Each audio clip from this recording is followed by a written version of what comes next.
Salam sehat penuh rahmat Tuhan sertamu. Jumpa lagi dalam Renungan Harian. Dan kali ini saya memberikan judul Capsa Mary Samgar di Warung Pak Tommy, yang didasarkan pada surat 2 Petrus pasal 1 ayat 5 sampai 7. Justru karena itu, kamu harus dengan sungguh-sungguh berusaha untuk menambahkan kepada imanmu kebajikan, dan kepada kebajikan pengetahuan, dan kepada pengetahuan penguasaan diri, kepada penguasaan diri ketekunan, dan kepada ketekunan kesalehan, dan kepada kesalehan kasih akan saudara-saudara, dan kepada kasih akan saudara-saudara kasih akan semua orang. Saudaraku, ketika kecil dahulu, saya tidak mengerti mengapa perlu ada capsa Mary Samgar, ya, alias kecap, saus, merica, sambal, dan garam di atas meja warung Pak Tommy, yaitu warung bakso soto atau mie. Karena bagi saya, semua itu tidak perlu, sebab Pak Tommy sudah bisa langsung dinikmati.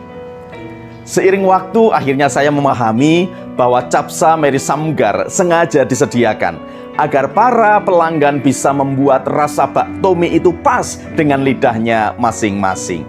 Bagi saya, menyantap Pak Tommy tidak perlu menambah capsa Mary Samgar lagi. Namun bagi orang lain bisa saja berbeda. Walau penjual Pak Tommy itu sudah mengolah masakannya agar siap disantap, akan tetapi seberapa manis, pedas, gurih, atau asin, hanya pelanggan sendirilah yang tahu seleranya masing-masing. Menyantap Pak Tommy berbeda dengan menyatakan kasih. Apabila menyantap sajian Pak Tommy itu bergantung pada diri kita, apakah perlu menambahkan unsur capsa Mary Samgar atau tidak? Maka menyatakan kasih kepada semua orang tidaklah demikian.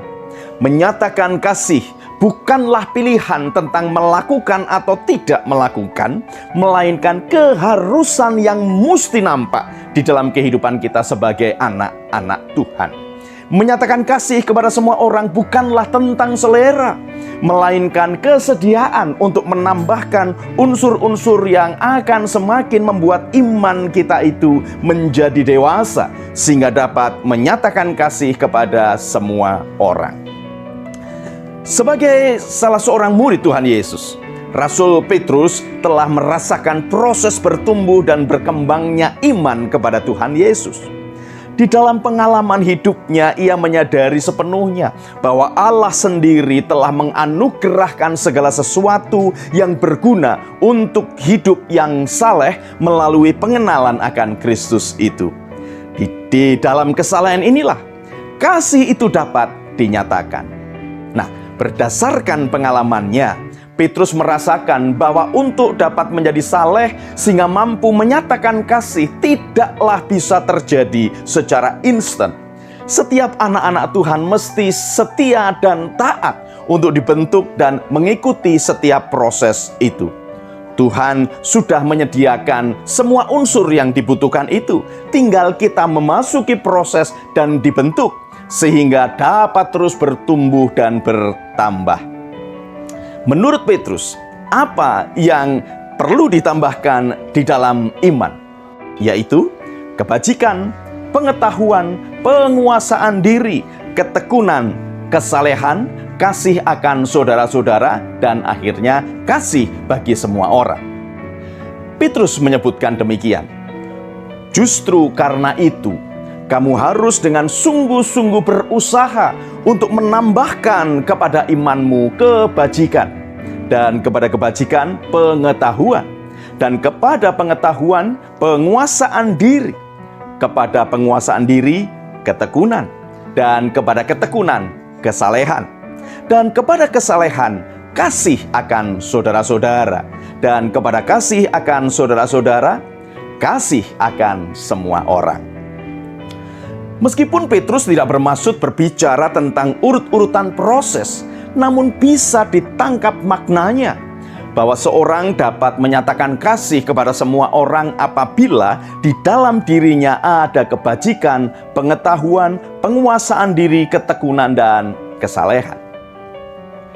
Saudaraku, kiranya keberadaan capsa merisamgar alias kecap, saus, merica, sambal, dan garam di atas meja warung Bak Tomi, bakso, soto, atau mie justru mengingatkan kita agar bersedia untuk menambahkan kebajikan, pengetahuan, penguasaan diri, ketekunan, kesalehan, dan kasih di dalam iman kita.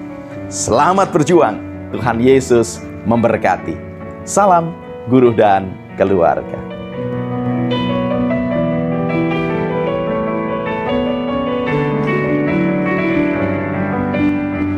Saudaraku, mari kita berdoa. Ya Tuhan, tolonglah agar kami dapat senantiasa menambahkan kebajikan, pengetahuan, penguasaan diri, ketekunan, kesalehan, dan kasih di dalam iman kami, agar kami dapat menjadi berkat. Terima kasih Tuhan Yesus. Amin.